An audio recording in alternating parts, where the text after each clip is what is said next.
Came to light today that C-SPAN wrote a letter, Mr. Lamb, to you guys to have this process be transparent in regards to the conference committee. Right now it's being done with ping pong. Any response on that? Well, no decision has. Yeah. To be out in public, President Obama was in favor of that on the campaign. Really? Well, there are a number of things he was for on the campaign trail. A little swipe from the speaker to the president of the United States. She figures since she has to swallow the Senate healthcare version entirely, she might as well poke some fun at him. Speaking of the campaign trail, we're back there today on what feels like the political equivalent of Wild Card Weekend. Top Line starts right now.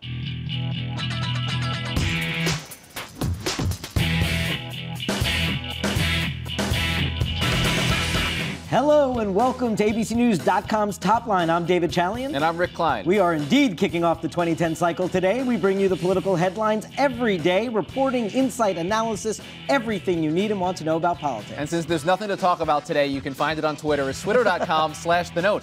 Let us know what you think. Get us started, sir. Exodus, an absolutely horrible 24 hours for Democrats as Chris Dodd and Byron Dorgan has combined 60 years worth of congressional service call it quits on the same day. On the same day also, the two of the top gubernatorial candidates for the Democrats also bow out of the race. There's really no good way to spin this, David, for the Democrats. But really, it's less about the numbers here, and you can go count seat by seat, than it is about the psychology going into this election year. I'll disagree with you a little bit. I do think there's a good way to spin Connecticut. Chris Dodd was going to lose that race. Him not being in that race very well may save the Democratic seat in a Democratic state. I don't think that's just spin. I think that's actually true. But they lose North Dakota. North Dakota is likely to fall to the Republicans. There's no doubt about that. And the other story here now is, as you were saying, the psychology now of this idea of Democrats facing the reality of heading into an election year in the headwinds.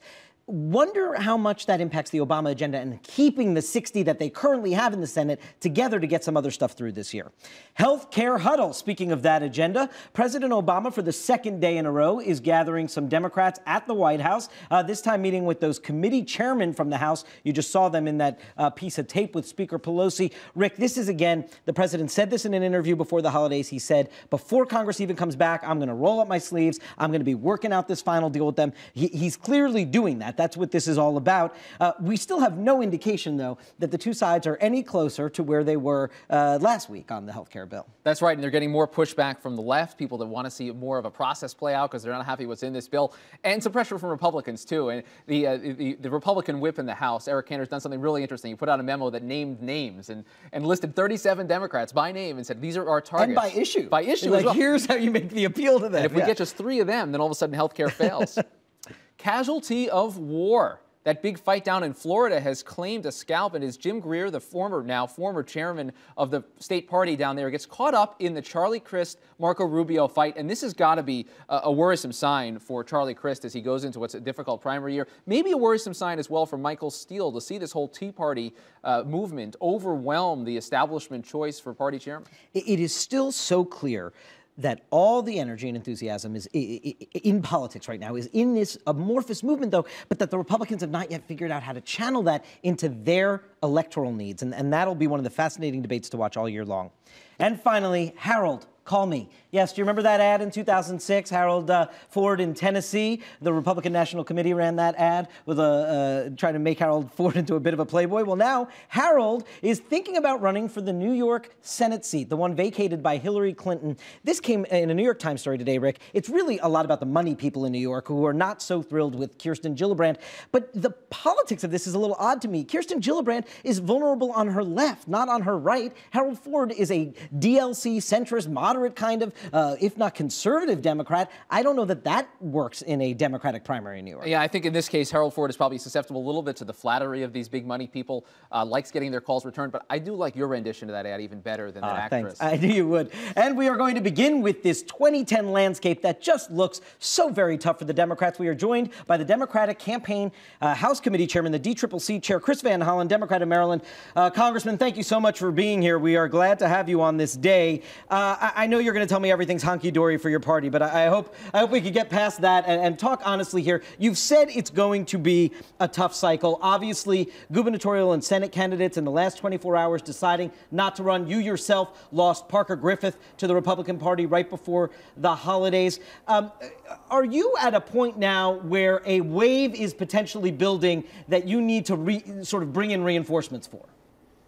Short answer to that last question is no. But first of all, Happy New Year to you guys. It's great to be back with you. And as you know, we have said from the beginning at the Democratic Congressional Campaign Committee, this is going to be a tough, challenging cycle. All you have to do is look at the history of these midterm elections for new presidents, and you know that the president's party has an uphill battle on the history going in. But we've also been very clear from the beginning that this is not going to be a 1994 again. And let's just keep these retirements in perspective, starting with the House. As of today, you actually have more House Republican members who have said they're not running for re-election than House Democratic members, including a number of Republicans in very tough seats for them to hold, like Mike Castle's seats as an example. And do you expect that to be at the end of the day, Chairman Van Hollen? Do you expect at the end of the day more Republicans to retire this cycle than Democrats? I'm not sure exactly what the pattern is going to be, but what I do know is we're not going to see a wave of Democratic retirements like we saw in 1994. In 1994, you had about 28 Democrats retiring. As of today, you've got about 12 House Democrats who have retired. So we're not going to get anywhere near those open seat numbers that you saw in 1994. Second, and let me just point out that Michael Steele, in a moment of clarity just the other day, acknowledged that the Republicans aren't going to be taken back to the House, and even questioned their ability to govern in the unlikely event that lightning struck and they were there. I mean, he knows that they're not ready. His comment, raised certain real questions about turning back the clock and giving those guys the keys to the car once again.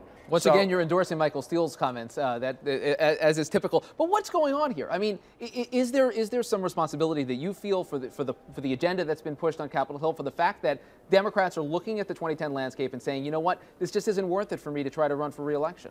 But again, David, this is not spin. Let's put this in perspective. As of right now, this year, we're below the average number of retirements in the House on a 2-year cycle. If you go back to 1994, you saw a high number, 28.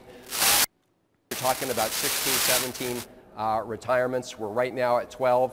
Maybe there'll be a couple more. But these numbers have gotten thrown around. We're talking, of course, on a day where you had 2 U.S. senators say that they're not going to run for re-election. You already discussed the situation in Connecticut.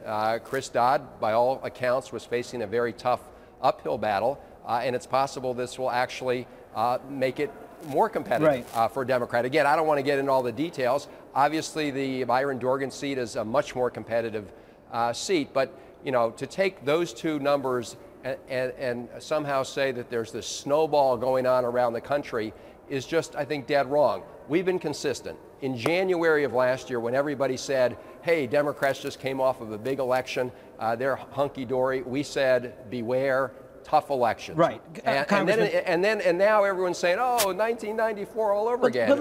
But let me ask you about the psychological impact on members. You do have these 49 Democrats sitting in McCain seats. I mean, you have had big wins in 06 and 08, and there are a lot of Democrats sitting in a lot of tough districts right now. And just the psychology on your caucus right now, that yes, it may not be 1994, but the sense that Democrats across the country are really dealing with the reality now that they are going into the headwinds, and it is the election year now. Will it make it tougher to have all your 218 votes when health care comes up? Do you have to worry about folks starting to fall away a little bit? No, I think we are going to have a majority on health care reform. We're going to hammer out some differences between the House and the Senate. We will have a bill to the president's desk.